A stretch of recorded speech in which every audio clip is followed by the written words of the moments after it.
എല്ലാ കൂട്ടുകാർക്കും കഥാസാഗരത്തിലേക്ക് സ്വാഗതം. ഇന്ന് നമ്മൾ പറയുന്നത് സിന്ധു രാജ്യത്തെ പരാക്രമിയായ രാജാവായ ജയദ്രഥന്റെ കഥയാണ്.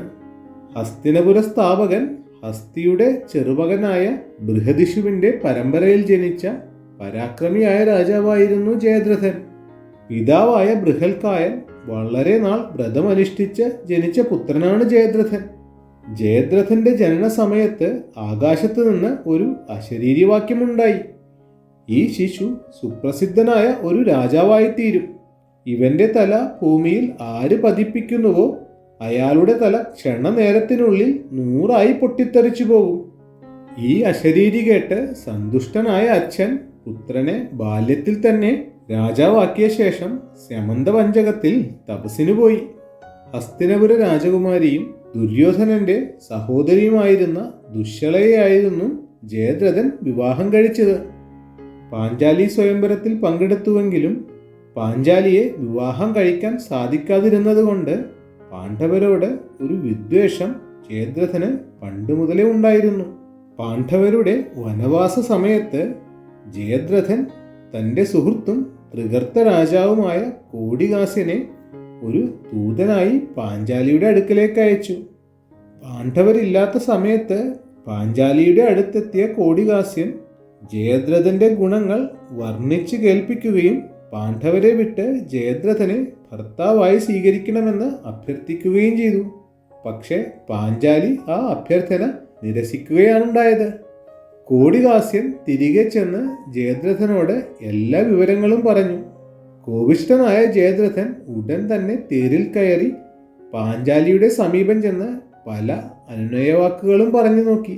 എന്നിട്ടും പാഞ്ചാലി വഴങ്ങിയില്ല. തുടർന്ന് ജയദ്രഥൻ പാഞ്ചാലിയെ ബലമായി രഥത്തിൽ കയറ്റി കൊണ്ടുപോന്നു.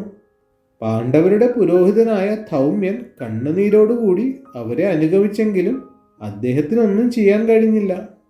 അല്പസമയത്തിനുള്ളിൽ പാണ്ഡവന്മാർ ആശ്രമത്തിൽ തിരിച്ചെത്തുകയും അവിടെ ഉണ്ടായിരുന്ന ദാസിയിൽ നിന്ന് നടന്ന കാര്യങ്ങളെല്ലാം അവർ അറിയുകയും ചെയ്തു. ഉടനെ പിന്തുടർന്നെത്തിയ അവർ ജയദ്രഥന്റെ സൈന്യവുമായി ഏറ്റുമുട്ടി. ജയദ്രഥന്റെ സൈന്യങ്ങൾ ഭൂരിഭാഗവും ശിരസറ്റ് നിലംപതിച്ചു. ഓടി രക്ഷപ്പെടാൻ ശ്രമിച്ച ജയദ്രഥനെ പാണ്ഡവന്മാർ പിന്തുടർന്ന് പിടിച്ചുകെട്ടി.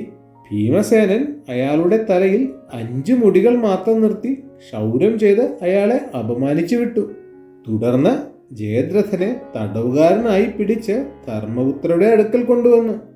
ഒടുവിൽ ധർമ്മപുത്രരുടെയും പാഞ്ചാലിയുടെയും നിർദ്ദേശമനുസരിച്ച് ജയദ്രഥൻ മോചിപ്പിക്കപ്പെട്ടു. കുരുക്ഷേത്ര യുദ്ധസമയത്ത് ജയദ്രഥൻ കൗരവപക്ഷത്താണ് അണിനിരുന്നത്. യുദ്ധത്തിൽ ജയദ്രഥനെ കണ്ട അർജുനൻ എന്തായാലും അവനെ വധിക്കുമെന്ന് ശപഥം ചെയ്തു.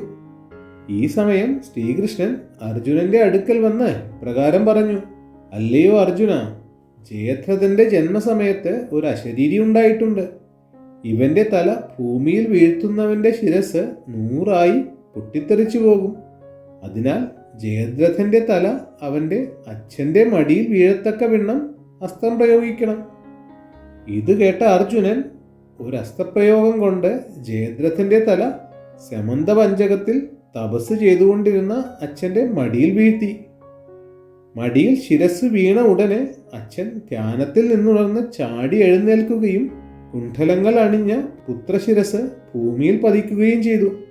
അശരീരി വാക്യമനുസരിച്ച് ജയദ്രഥന്റെ തല ഭൂമിയിൽ പതിപ്പിച്ച അച്ഛൻ തല 100 പൊട്ടിത്തെറിച്ച് മരിച്ചു പോവുകയും ചെയ്തു.